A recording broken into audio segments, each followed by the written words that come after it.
பிரதமர் நரேந்திர மோடி காந்தி நினைவகத்துக்கு சென்று மரியாதை செலுத்துகிறார்.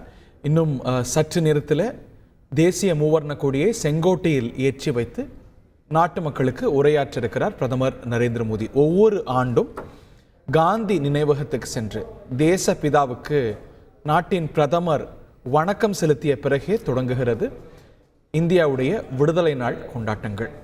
தேச பிதாவுக்கு என்றென்றும் இந்த நாடு கடமை பெற்றிருக்கிறது என்பதை பிரதமரின் இந்த வணக்கம் வாயிலாக, இந்த அஞ்சலியின் வாயிலாக ஒவ்வொரு ஆண்டும் நாம் உரித்தாக்கி, இந்த வணக்கங்களை உரித்தாக்கி நாட்டுடைய விடுதலை நாள் கொண்டாட்டங்கள் தொடங்குகின்றன. டெல்லியில் உள்ள காந்தி நினைவகத்துக்கு சென்று பிரதமர் அஞ்சலி செலுத்தி வணக்கங்களை வைத்து தேசிய மூவர்ண கொடியை ஏற்ற புறப்படுவார். இதுதான் ஒவ்வொரு ஆண்டும் வழமையாக நடக்கக்கூடிய நிகழ்வு. அந்த மரபின்படியே பிரதமர் நரேந்திர மோடி காந்தி நினைவகத்துக்கு சென்று அங்கு மகாத்மா காந்திக்கு அஞ்சலி செலுத்திய பிறகு, வணக்கங்களை வைத்த பிறகு செங்கோட்டைக்கு புறப்படுகிறார். இன்னும் சற்று நேரத்தில் அங்கு சென்று தேசிய மூவர்ண கொடியை 11வது முறையாக பிரதமர் நரேந்திர மோடி ஏற்றி வைக்க இருக்கிறார். இன்னும் சற்று நேரத்தில் நாட்டு மக்களுக்கு நீங்கள் பார்க்கக்கூடிய இந்த செங்கோட்டை பகுதியிலிருந்து உரையாற்றவும் இருக்கிறார்.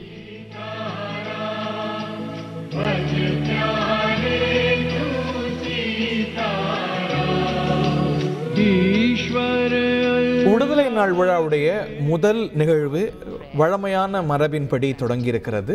காந்தி நினைவகத்துக்கு சென்று தேசபிதாவுக்கு வணக்கம் வைத்திருக்கிறார், அஞ்சலி செலுத்தியிருக்கிறார் பிரதமர் நரேந்திர மோடி. இந்த சுதந்திர நாளில் மையமான அம்சங்களாக என்ன இடம்பெற்றிருக்கின்றன? ரமேஷ், நமது செய்தியாளர் டெல்லியிலிருந்து நேயர்களுக்கு தகவல்களை வழங்குகிறார்.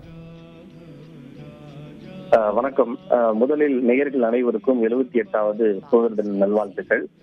நாடே இந்த 78வது சுதந்திர தினத்தை கோலாகலமாக கொண்டாடுவதற்கு ஆயத்தமாக இருக்கிறது. டெல்லி செங்கோட்டையில் இன்னும் சற்று நேரத்தில் நடைபெறக்கூடிய விழாவில் நமது ட்ரை கலர் என்று சொல்லப்படக்கூடிய மூவர்ண கொடியை ஏற்றி வைத்து பிரதமர் மோடி நாட்டு மக்களுக்கு உரையாற்ற இருக்கின்றார்.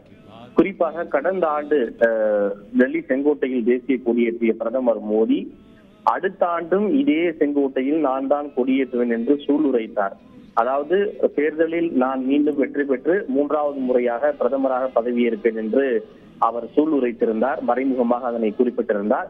அவர் சூளுரைத்தபடியே தற்போது தேர்தலில் வெற்றி பெற்று இந்த ஆண்டு தொடர்ந்து 11வது முறையாக அவர் டெல்லி செங்கோட்டையில் தேசிய கொடியை ஏற்ற இருக்கிறார். எனவே அவருடைய அந்த சுதந்திர தின உரை என்பது மிகுந்த எதிர்பார்ப்பை ஏற்படுத்தி இருக்கிறது, கவனத்தையும் ஏற்படுத்தி இருக்கிறது.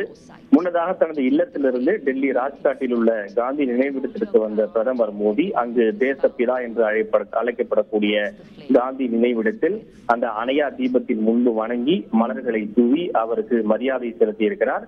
இதனைத் தொடர்ந்து பிரதமர் மோடி டெல்லியில் உள்ள தேசிய போர் வீரர்கள் நினைவிடத்திற்கு இன்னும் சற்று நேரத்திலே செல்ல இருக்கிறார். அங்கு பல்வேறு காலகட்டங்களில் உயிர் நீத்த, அதே போல விடுதலை போராட்டத்தில் உயிர் நீத்த ராணுவ வீரர்களுக்கு மலர் வளையம் வைத்து மரியாதை செலுத்திய பிறகு நேராக அங்கிருந்து அவர் டெல்லி செங்கோட்டையை நோக்கி அவர் புறப்பட இருக்கிறார். குறுக்கீடுக்கு மன்னிக்கணும். வழக்கமா ரிப்பப்ளிக் டே அன்றைக்கு தானே போர் நினைவகத்துக்கு பிரதமர் செல்வது வழக்கம். இந்த முறை இந்த மரபு புதிதாக சேர்க்கப்பட்டிருக்கிறதா? போர் நினைவகத்துக்கு சென்று மரியாதை வைக்கக்கூடிய மரபு மரபு என்கிற ஒன்று இருக்கிறது. அவர் இங்கிருந்து செல்வார் என்று எதிர்பார்க்கப்படுகிறது. இருந்திலும் அது உறுதி செய்யப்படவில்லை. காந்தி நினைவிடத்தில் அஞ்சலி செலுத்திய பிறகு ஒருவேளை அவர் செல்வதற்கான வாய்ப்புகள் இருப்பதாக சொல்லப்பட்டிருக்கின்றது. இந்த ஆண்டு டெல்லி செங்கோட்டையில் மொத்தம் 22,000க்கும் மேற்பட்ட கலந்து கொள்வார்கள் என்று எதிர்பார்க்கப்படுகின்றது. அண்மையில் நடைபெற்ற பாரிஸ் ஒலிம்பிக்கில் கலந்து கொண்ட வீரர்களும் இன்றைய தினம் சிறப்பு விருந்தினர்களாக அழைக்கப்பட்டு அவர்களும் இந்த நிகழ்விலே கலந்து கொண்டிருக்கின்றார்கள். இவர்கள் தவிர பல்வேறு சமூகத்தின் பல்வேறு பிரிவுகளை சேர்ந்த மக்களும் இந்த சுதந்திர தின கொண்டாட்டத்திற்கு சிறப்பு விருந்தினராக அழைக்கப்பட்டிருக்கின்றார்கள். குறிப்பாக பிரதமர் மோடி திரும்ப திரும்ப சொல்வது என்பது இளைஞர்கள், பெண்கள், விவசாயிகள் மற்றும் இவர்கள் தான், இந்த 4 ஜாதியினர் தான் முக்கியமான ஜாதிகள் என்று திரும்ப திரும்ப குறிப்பிட்டு வருகிறார். அதனை பிரதிநிதித்துவப்படுத்துகின்ற வகையில் இந்த 4 பிரிவுகளை சேர்ந்த பலரும் சிறப்பு விருந்தினராக அழைக்கப்பட்டிருக்கிறார்கள். குறிப்பாக விவசாயிகள் என்று பார்த்தோமேனால் பிரதமரின் கிசான் சம்மான் நிதி திட்டத்தின் கீழ் பயன்பெறக்கூடிய விவசாயிகள், அதே போல வேளாண் உற்பத்தியாளர்கள், பெண்கள் என்று எடுத்துக்கொண்டோமேயானால் பிரதமருடைய லட்சாதிபதி தீதி அந்த திட்டத்தின் கீழ் பயன்பெறக்கூடிய அந்த பயனாளிகள், அதே போல ட்ரோன் தீதி என்கிற ஒரு திட்டத்தை மத்திய அரசு செயல்படுத்தி வருகின்றது. அந்த திட்டத்தின் கீழ் பயன்பெறக்கூடிய பயனாளிகள், இப்படி ஒவ்வொரு மத்திய அரசின் திட்டத்தின் கீழ் பயனடைந்த பயனாளிகள் சிறப்பு விருந்தினராக அழைக்கப்பட்டிருக்கிறார்கள்.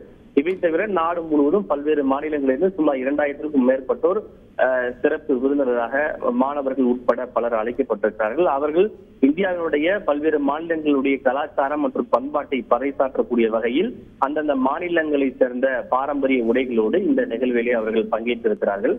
கடந்த ஆண்டு பிரதமருடைய சுதந்திர தின உரையின் போது ஊழல் என்பது நாட்டை கரையான் போல அரித்துக் கொண்டிருக்கிறது, அதே போல வாரிசு அரசியல் என்பது ஜனநாயகத்திற்கு மிகப்பெரிய அச்சுறுத்தலாக விளங்குகிறது என்று இந்த வாரிசு அரசியலையும் ஊழலையும் மையப்படுத்தி தன்னுடைய சுதந்திர தின உரையில் பிரதானமாக குறிப்பிட்டு பேசியிருந்தார். எனவே இந்த ஆண்டு பிரதமருடைய சுதந்திர தின உரை எதை மையப்படுத்தி அமையப் போகிறது என்கிற ஒரு பெரும் கேள்வி எழுந்திருக்கின்றது. குறிப்பாக இந்த சுதந்திர தினத்தை முன்னிட்டு தலைநகர் டெல்லி முழுவதும் பாதுகாப்பு பலப்படுத்தப்பட்டிருக்கிறது. வழக்கமாகவே பாதுகாப்பு அதிகமாக இருக்கும் என்றாலும் கூட இந்த சூழல் என்பது மிக மிக முக்கியமான ஒரு சூழலாக இருக்கிறது. காரணம், அண்டை நாடான வங்கதேசத்தில் ஏற்பட்டு வரக்கூடிய உள்நாட்டு கிளர்ச்சி, அண்மை காலமாக ஜம்மு காஷ்மீரிலே பயங்கரவாதிகளுடைய அந்த தாக்குதல் அதிகரித்திருப்பது, அவருடைய ஊடுருவல் முயற்சியும் அதிகரித்திருப்பது, அதே போல அண்மையில் அமெரிக்க முன்னாள் அதிபர் டொனால்டு டிரம்ப் மீது நடைபெற்ற அந்த தாக்குதல் முயற்சி உள்ளிட்ட பல்வேறு விஷயங்களினால் இந்த ஆண்டு தலைநகர் டெல்லியில் இந்த சுதந்திர தினத்தை முன்னிட்டு பாதுகாப்பு வழக்கத்தை விடவும் கூடுதலாக அதிகப்படுத்தப்பட்டுள்ளது. ஏனென்றால் சில சமூக விரோத சக்திகள் சில முக்கியமான இடங்களை தாக்குதல் நடத்தக்கூடும், சில முக்கிய நபர்களை குறிவைக்கக்கூடும் என்கிற ஒரு உளவுத்துறையினுடைய அந்த எச்சரிக்கையை தொடர்ந்து பாதுகாப்பு என்பது பலப்படுத்தப்பட்டிருக்கின்றது. சுமார் 10,000க்கும் மேற்பட்ட துணை ராணுவ படையினர் மற்றும் டெல்லி காவல்துறையினர் பாதுகாப்பு பணியிலே ஈடுபடுத்தப்பட்டிருக்கிறார்கள். இவை தவிர 3000க்கும் மேற்பட்ட போக்குவரத்து காவலர்களும் போக்குவரத்தை ஒழுங்குபடுத்துவது மட்டுமல்லாமல் அவர்களும் பாதுகாப்பு பணியிலே ஈடுபடுத்தப்பட்டிருக்கிறார்கள். செயற்கை நுண்ணறிவு தொழில்நுட்பத்தின் அடிப்படையில் இயங்கக்கூடிய 700க்கும் மேற்பட்ட அதிநவீன கண்காணிப்பு கேமராக்கள் அனைத்து இடங்களிலும் பொருத்தப்பட்டு ஒவ்வொரு நகரமும் மிக உன்னிப்பாக கண்காணிக்கப்படுகின்றது. அதாவது ஃபேஷியல் ரெகக்னிஷன் தொழில்நுட்பம் கொண்ட அந்த கேமராக்கள் என்பது பொருத்தப்பட்டிருக்கிறது. அதாவது அந்த தொழில்நுட்பத்தை கொண்டு யாரேனும் சந்தேகத்திற்குரிய நபர்கள் இருந்தாலே அவர்களை அந்த கேமரா படம் பிடித்து உடனடியாக அவர்கள் மீது விசாரணை என்பது நடத்தப்படும். அந்த அளவுக்கு மிக துல்லியமான ஏற்பாடுகள் என்பது செய்யப்பட்டிருக்கின்றது. டெல்லி மாநில எல்லைகளிலும் அங்கு பாதுகாப்பு என்பது பலப்படுத்தப்பட்டிருக்கின்றது. டெல்லியில் நேற்று இரவு நள்ளிரவிலிருந்து இன்று மதியம் வரைக்கும் கனரக வாகனங்கள் இயங்குவதற்கு உள்ளே வருவதற்கு தடை என்பது விதிக்கப்பட்டிருக்கிறது. செய்திகளை உடனுக்குடன் தெரிந்து கொள்ள உடனே சப்ஸ்கிரைப் பண்ணுங்க.